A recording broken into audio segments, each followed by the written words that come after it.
सामनाच्या अग्रलेखातून संजय राऊत यांनी काँग्रेस नेत्यांना आवाहन केलंय। सोमनाथ ते अयोध्या सत्य काय आहे या शीर्षकाखाली आजचा सामनाचा अग्रलेख प्रसिद्ध झाला। पाहुयात राऊतांनी काँग्रेसला काय सल्ला दिलाय। सोमनाथ मंदिर ते अयोध्येतील राम मंदिर या प्रत्येक टप्प्यामध्ये धर्मनिरपेक्ष काँग्रेसचा सहभाग असेल। रामराज्य ही संकल्पनाच महात्मा गांधी यांची होती। शिवसेने इतकेच काँग्रेसचेही रामाशी नाते आहे।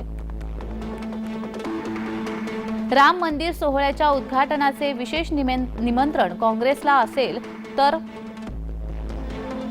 राजकीय मतभेद दूर ठेवून काँग्रेसनेही अयोध्येत जायला हवं, त्यात चुकीचं काय आहे। काँग्रेसचा आत्मा हा तसा हिंदूच आहे। बिर्ला यांच्या मदतीने महात्मा गांधी यांनी अनेक ठिकाणी भव्य मंदिराची उभारणी केली आहे।